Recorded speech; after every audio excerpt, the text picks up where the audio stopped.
오늘도 하나님 말씀을 듣고 깨닫고 그대로 살기를 소망하는 우리의 삶 속에 하나님의 크신 은혜와 능력의 역사가 이루어질 줄로 믿습니다. 여러분, 사람은 이상하지요. 우리가 오감을 통해서 모든 것을 보고 듣고 느끼고 또 그것을 우리가 감지합니다. 그런데 사람이요, 똑같이 오감을 가지고 그렇게 생활을 하는데 보고 싶은 것만 보게 되고요, 듣고 싶은 것만 듣게 되는, 흔히들 나이가 들어가니까 그렇다 그러는데 나이가 들어서 그런 게 아니라 사람이, 우리가 지어진 만들어진 존재 자체가요, 우리가 보면 내게 유익한 것만을 듣고 보려고 하는 것이 우리의 이기적인 우리의 모습이기 때문에 그런 것이 아닌가라는 생각이 들어집니다. 그러다 보니까 말로 누군가를 설득하려고 하면 잘 되지 않습니다. 그래서 따끔하게 어떤 뜨거운 맛을 좀 보여주면 그걸 경험하게 되면 조금 주춤하면서 그거를 듣는 척은 합니다. 그런데 조금 듣는 것 같지만 그 따끔함이 조금 사라질 만한 시간이 지나고 나면 결국 다시 되돌아가는 모습을 보게 되어집니다. 그래서 참 변하지 않는다라고 우리는 그렇게 말하기도 합니다. 여러분, 이스라엘 백성들의 모습을 보십시오. 암몬과의 전쟁에서 놀라운 승리를 보았습니다. 마치 자기들이 왕을 요구한 것이 잘한 것처럼 그렇게 생각했던 그들, 역시 왕이 있으니까 우리가 이렇게 승리할 수 있었어라고 그렇게 참 승리의 기쁨 속에서 사울의 승리로 바라보았던 그들이요, 사무엘이 그들을 데리고 길갈로 가서 나라를 새롭게 하자고 그렇게 새로운 출발을 하면서 그곳에서 이제 사무엘이요, 그 때를 보았습니다. 이제는 저들이 왕으로서 사울을 인정하고 또 사울이 그렇게 인정받는 모습을 보면서 사무엘은 이제 사사시대의 마지막 그 마침표를 찍고 왕정시대가 새롭게 시작되는 놀라운 그 역사의 전환기에 그가 사사시대의 마지막과 왕정시대의 시대를 선언하는 것입니다. 오늘 그 길갈에서 사무엘이 바로 자신의 사사의 직을 내려놓으며 사사시대의 마지막을 이야기하고 그 왕으로 세워진 사울을 높이며 이렇게 새로운 왕정시대가 시작되는 그 가운데 그들에게 마지막 고별 설교를 하고 또 그들에게 부탁을 하는 이러한 모습을 볼 수 있습니다. 오늘 사무엘이 길갈에서 이스라엘 백성들에게 참으로 마지막 그들에게 유언과 같이 전하는 그 말씀을 우리가 함께 생각해 보면서요, 정말 이 시대 속에서 우리가 정말 끝까지 붙들어야 할 것이 무엇이고 또 우리가 그렇게 달려가기 위해서 어떻게 해야 될 것인가를 함께 생각해 보려고 합니다. 오늘 12장 1절을 보면 사무엘은 온 이스라엘 백성들에게 그들이 요구한 대로 왕을 세웠음을 말하면서 이제는 왕이 이스라엘 백성 앞에 출입할 것이다 라고 이렇게 말하며 사사시대가 끝나고 왕정시대가 시작되었음을 그들에게 선언하고 있습니다. 사무엘은 그러면서 그가 이제 사사의 직을 내려놓으면서요, 내가 새 대상, 즉 하나님과 이스라엘 백성들과 그리고 새롭게 세워질 그 왕인 사울 왕에게 내가 검증을 받기를 원한다라고 밝힙니다. 사무엘이 검증받기를 원하는 내용은 바로 이렇게 말합니다. 내가 소를 빼앗은 적이 있느냐, 내가 누구를 속였느냐, 나귀를 빼앗은 적이 있느냐, 내가 압제를 했느냐, 뇌물을 받았느냐, 여기에 너희가 답을 해달라는 겁니다. 내가 사사로서 너희들을 통치하며 이 땅 가운데 그 직임을 감당하면서 정말 이렇게 내가 한 적이 있다면 그것을 보상하겠다는 겁니다. 자신의 잘못을 인정하고 그것을 보상할 테니 이러한 부분에 너희가 검증을 해달라는 겁니다. 그 대상이 이스라엘 백성들에게 그리고 하나님과 그리고 다시 세워질 그 사울 왕에게 이것을 검증하라고 그렇게 요구하는 겁니다. 확인받고 싶다는 겁니다. 그러자 4절을 보면 이스라엘 백성들이요, 당신은 그 사사직을 감당하면서 우리에게 그렇게 한 적이 없다고 인정합니다. 검증을 해주는 겁니다. 그리고 5절에서 사무엘이 말합니다. 그러면 하나님 앞에서, 그리고 다시 세워질 그 왕 앞에서, 그 권력, 그 권위 앞에서 내가 분명히 그러한 일을 하지 않았다는 것을 이스라엘 백성들 너희들이 인정하겠느냐는 겁니다. 그러자 이스라엘 백성들이 그것을 인정하겠다고 말합니다. 이에 사무엘은 자신의 그 사사의 직을 공개적으로 이제 이렇게 마무리를 지으면서 그가 그들에게 이제 마지막 설교를 하는 장면이 보여집니다. 근데 여러분 생각해 보십시오. 사무엘이 지금 마지막 그 사사직을 내려놓으면서요, 이스라엘 백성들과 하나님과 그 새로 세워질 왕 앞에 내가 이렇게 확인받기를 원하는 이유, 나는 이렇게 잘했다, 내 이 사사의 직을 이렇게 잘 감당했으니까 정말 잘한 거지, 자기 자랑을 위해서 지금 이것을 요구하고 있는 것이 아니라는 겁니다. 사무엘이 이렇게 요구하는 이유가 있습니다. 사무엘은 지금 이스라엘 백성들에게 이렇게 말하고 있는 겁니다. 나는 사사로서 너희에게 정말 흠없이 그 직분을 감당했다는 거 너희가 인정하지. 그런데 왜 너희는 왕을 요구했느냐라는 겁니다. 내가 이렇게 사사의 직분을 제대로 잘 감당했는데 너희가 왕을 왜 요구했느냐는 것은 왕을 구하는 너희의 동기가 잘못된 것을 알겠느냐라는 겁니다. 너희가 왕을 구하는 것이 결국 하나님을 버리고 너희가 인간 왕을 요구한 것이라는 것을 너희가 아느냐는 것입니다. 그리고 한 가지 더 사무엘은요, 그들에게 말하는 것이, 너희가 왕을 요구해서 하나님께서 그 요구를 듣고 왕을 세워주셨지만 그 왕이 세워지고 난 이후에 일어나는 모든 일의 책임은 나에게 있는 것이 아니라 하나님에게 있는 것이 아니라 바로 너희에게 있다는 이 책임 소재를 분명히 그들에게 해주려고 지금 이렇게 검증을 요구하고 검증을 받는 것입니다. 하나님을 통해서 주어진 그 권력과 그 힘과 그 지혜로 너희를 다스리는 데 소홀함이 없었고 너희에게 잘못한 것이 없었다는 것을 검증받음으로 너희가 왕을 요구하는 그 동기가 잘못되었고, 그리고 왕이 세워짐으로 인하여 너희에게 일어날 모든 일의 책임 소재는 바로 너희에게 있다는 것을 그들에게 말하는 겁니다.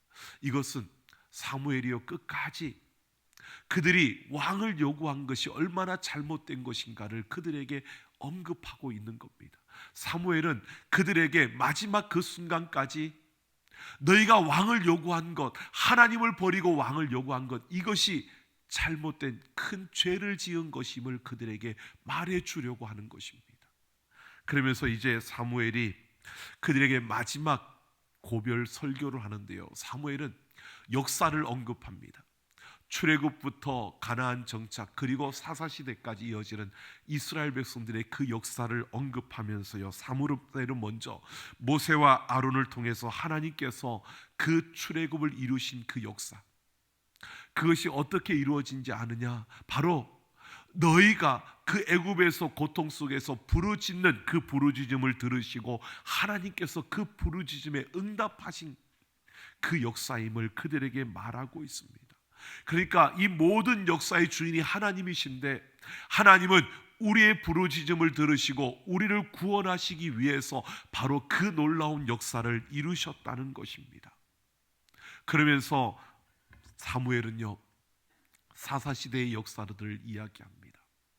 그러니까 그들이 하나님의 그 역사를, 하나님의 통치를 잊어버리고 죄를 범함으로 말미암아 이방 민족들에게 억압을 당했고, 그 가운데 너무 힘들어서 하나님 앞에 우리가 회개했을 때 그 회개 소리를 듣고 하나님께서 응답해 주셨다는 겁니다. 우리를 건져 주셨다는 겁니다. 그게 사사시대의 역사라는 겁니다.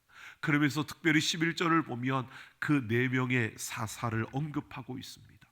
여룻바알, 기드온입니다. 여러분, 우리가 잘 아는 그 기드온은요, 바로 하나님께서 그 약한 자, 바로 그 밀타작을, 그 포도즙을 짜는 포도주 틀에 숨어서 짜고 있는 미디안 사람들이 두려워서 그렇게 하고 있는 그를 불러다가 하나님이 확신을 주었습니다.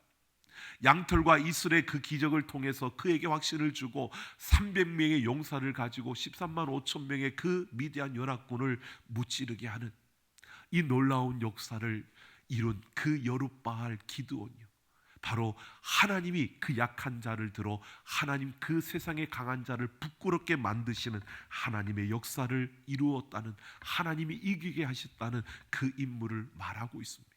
그리고 베단이라고 합니다. 이 베단은 여러분 바락입니다. 드보라 선지자 시대에 함께했던, 그 사사 시대에 함께했던 바로 그 바락, 군대 장관 바락이, 그도 하나님께서 드보라를 통해서 바로 그 가나안 왕 야빈 그들의 군대와 싸우라고 하는 그 말씀을 받고도요, 두려워서 내가 어떻게 가느냐, 드보라 당신이 함께 갈 때 가겠다, 이렇게 할 정도로 연약한 자였는데 하나님께서는 그를 들어 승리케 하셨다는 겁니다. 하나님이 그러한 자를 들어서 이스라엘 백성들을 구원해 주었다는 겁니다. 그리고 세 번째로 입다라는 인물을 듭니다.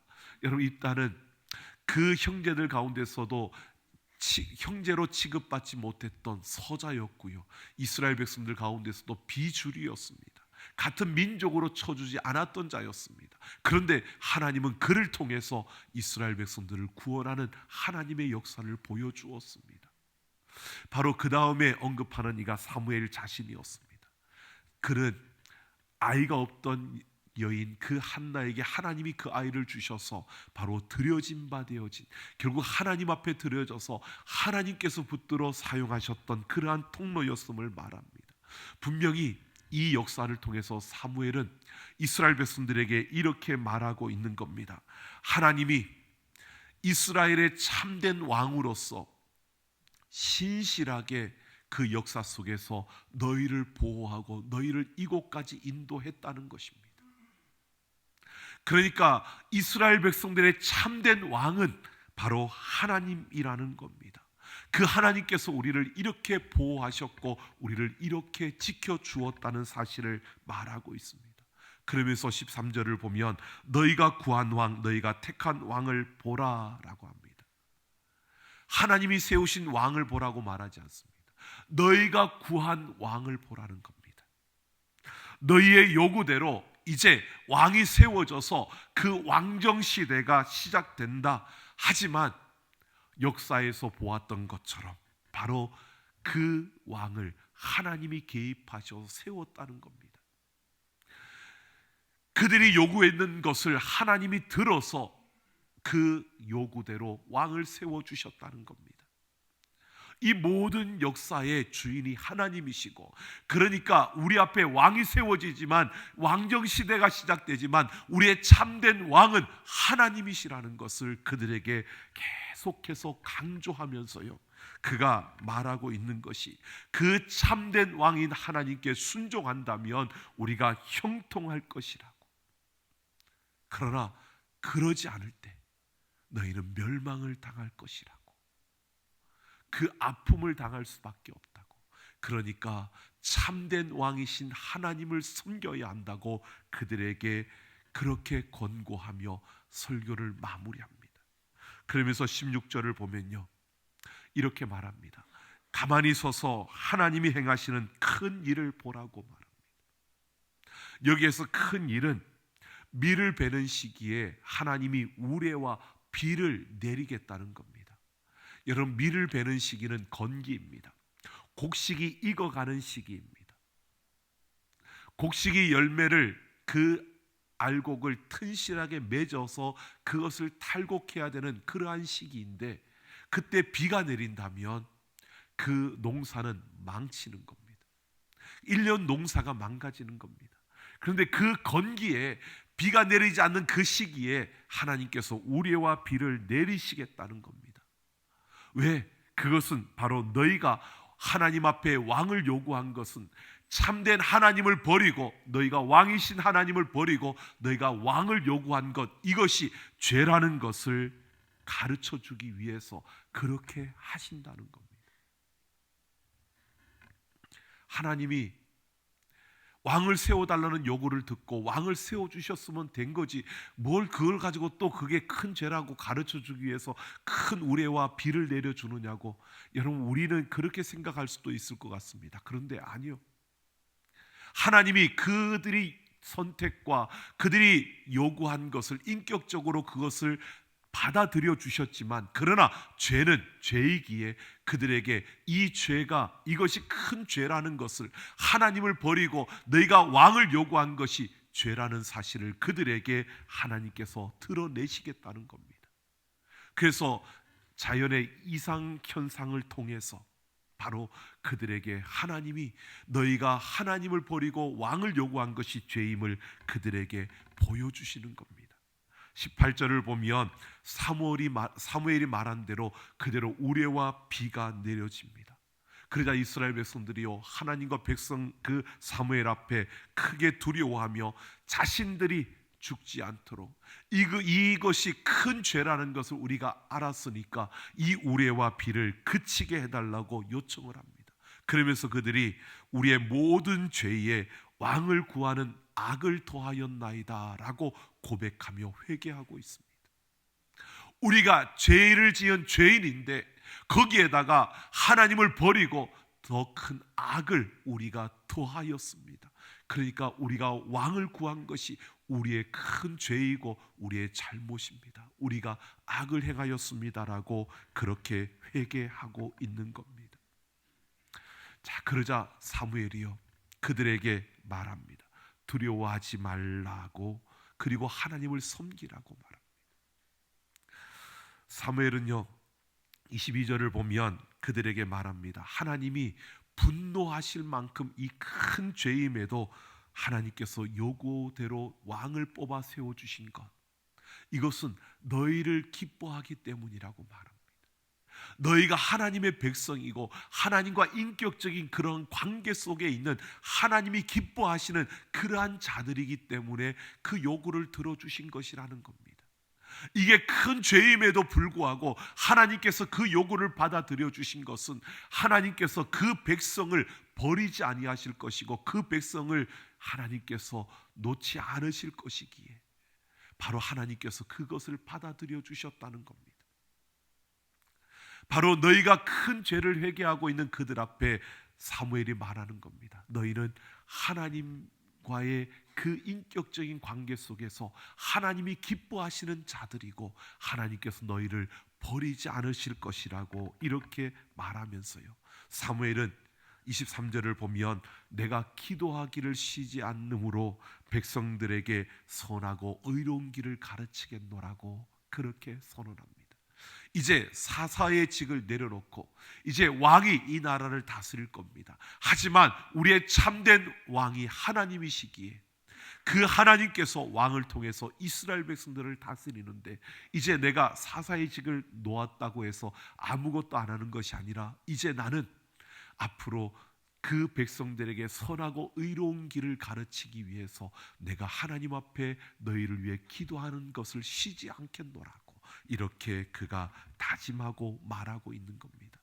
바로 그가 이스라엘 백성들이 하나님의 다스림을 통해 의롭고 선한 길에서 벗어나지 않게 하기 위해서 그들을 위해 기도하는, 내 생명이 다하는 그날까지 기도하겠노라고 그렇게 다짐하면서요 마지막으로 그들에게 다시 강조합니다. 너희 하나님을 경외하며 너희의 마음을 다하여 진실이 섬기라고요.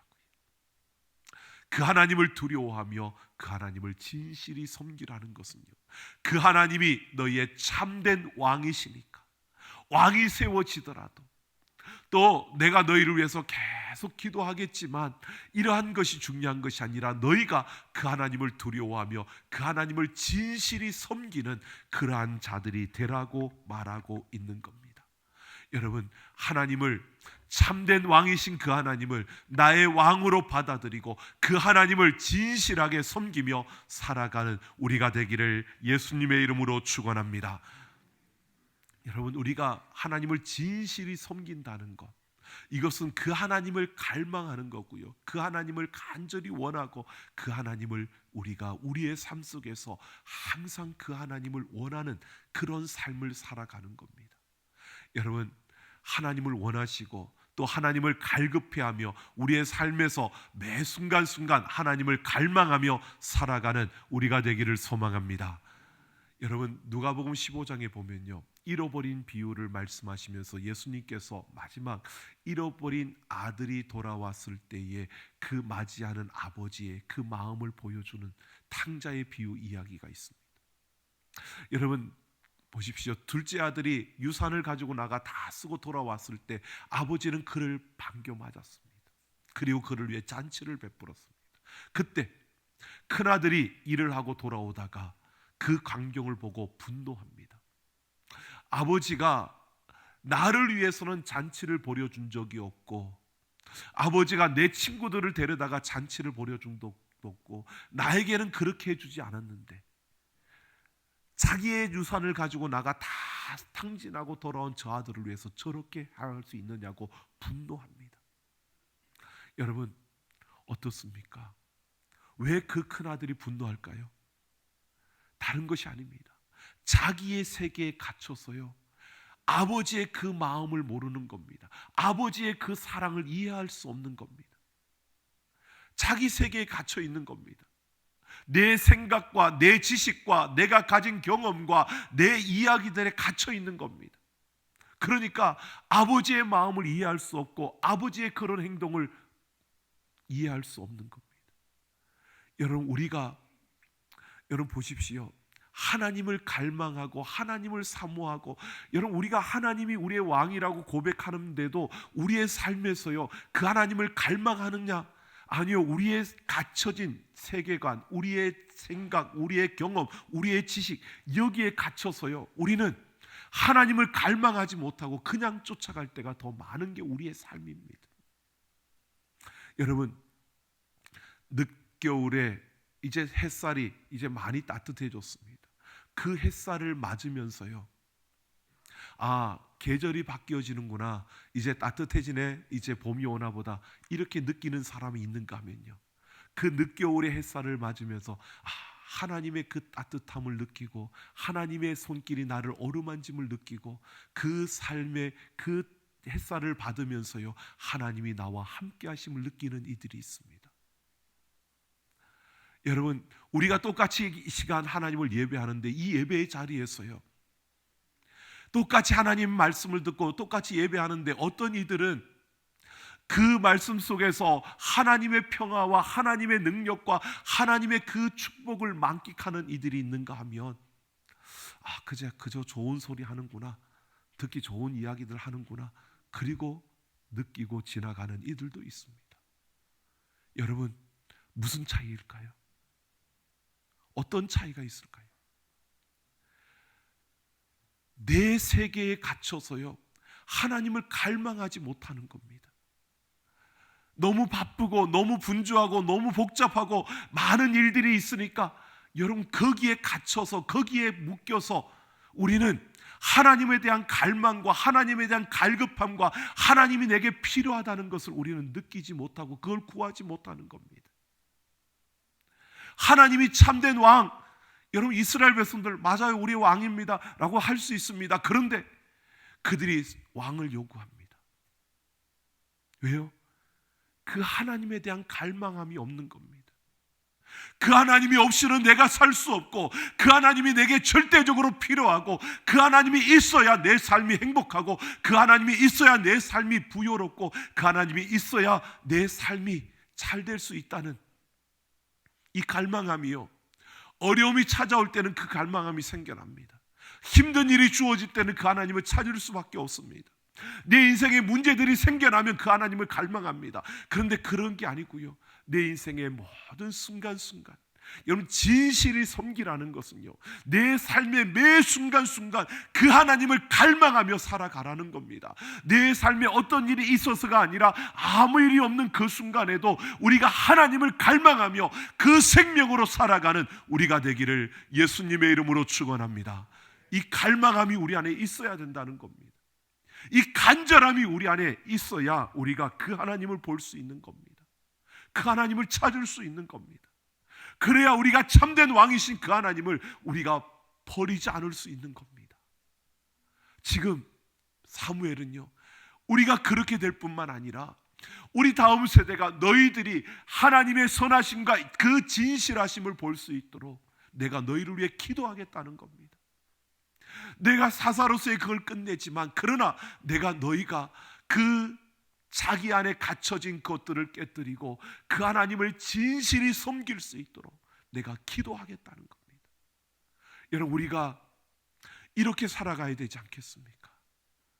여러분, 그 하나님을 그냥 필요할 때만 찾지 마시고요, 내 삶에 정말 진실하게 그 하나님을 섬기며 갈망하며 그 하나님을 갈급하며 살아가는 그런 우리의 걸음뿐만 아니라 우리의 자녀들, 우리 다음 세대가 바로 그렇게 하나님을 찾고 구하고 그 하나님을 원하는 그 갈망함으로 살아갈 수 있도록 기도할 수 있는 우리가 되어야 되지 않겠습니까? 여러분, 말씀 묵상 챌린지, 여러분 계속 우리가 강구하고 또 많은 분들이 함께하고 있습니다. 그런데 여러분, 그렇게 해도 상관없이 살아가는, 그거는 특별한 사람들이 하는 거고, 그거는 그냥 할 수 있는 사람들이 하는 거고, 나는 예외라고 생각하십니까? 나는 안 해도 된다고 생각하십니까? 여러분, 우리가 어머니 기도라는 우리 다음 세대를 위해 기도하기 위해서 우리가 그러한 시간을 가질 때, 여러분, 나는 안 해도 누군가가 기도하니까 된다고 생각하십니까? 하나님께서 우리를 삼락교회에 불러주신 것은요, 여러분, 우리 교회는 복음과 바로 그 예배와 다음 세대를 위해서 우리는 달려가고 있는 교회입니다. 여러분, 이곳에 여러분을 불러주신 것은 바로 그 복음과 다음 세대와 예배를 위해서 여러분들을 하나님이 부르신 겁니다. 여러분, 그 자리에서 우리는 이것을 향해 달려가야 하는 것입니다. 내 세계에 갇혀서 바라보지 못하고 볼 수 없고 그냥 머물러 있다면 우리는 그저 멈추어 서게 될 것이고요, 우리는 그저 그냥 구경꾼만 되고 말 것입니다. 여러분, 우리가 세상에 세뇌당하고 세상에 있다 보니까 우리가 거기에 익숙해졌어요. 우리가 갇혀져 있는 그 세계관, 갇혀져 있는 우리의 시각, 갇혀져 있는 우리의 삶을 우리가 깨뜨려야 합니다. 곤들메기라고 하는 생선이 있다고 합니다. 이 곤들메기를요, 작은 고기들을 잡아먹는데 큰 수조에 넣고 고기들을 넣으니까 이게 잡아먹는 겁니다. 실험을 하는데요, 그 고기들과 곤들메기 사이에 유리막을 쳤답니다. 그랬더니요, 곤들메기가 그 작은 고기들을 잡아먹으려고 가다가 유리막에 부딪히고 이게 반복이 되고 반복되니까, 저것들을 내가 잡아먹을 수 없구나, 이렇게 세뇌가 되니까요, 어느 시간이 지났을 때 그 유리막을 뺐는데도, 그래서 고기들이 그 앞을 왔다 갔다 하는데도요, 곤들메기가 그 고기들을 잡아먹지 못하더랍니다. 왜? 저것들을 잡아먹으려고 내가 달려들면 막혀, 그래 못 먹어. 이게 머리에 세뇌된 겁니다. 여러분, 우리가 세상을 살다 보니까, 세상에 있다 보니까 세상에 너무 많이 우리는 세뇌당하고 세상에 익숙해져서요, 하나님의 자녀로서의 그 우리의 야성을, 그 하나님의 자녀로서의 그 아름다움을 우리가 빼앗겨버리고 살아가고 있지는 않습니까? 하나님을 갈망하십시오. 우리의 삶 속에서 하나님을 갈급해하며 진실하게 그 하나님을 섬길 뿐만 아니라 우리의 자녀들이, 우리 다음 세대가 그 하나님을 진실히 섬길 수 있도록 그 하나님을 갈망하며 그 하나님을 진실히 섬기는 우리의 자녀들이 되도록 기도하는, 바로 우리의 걸음을 멈추지 않으므로 여러분, 이 땅 가운데서 하나님이 함께 하시는 하나님의 그 능력의 손으로 우리를 어루만지실 뿐만 아니라 우리의 삶을 이끌어 가시고 우리의 삶에 축복하시는 그 하나님의 역사가 우리의 열매가 되어지는 그런 삼락 가족들이 되기를 예수님의 이름으로 축원합니다.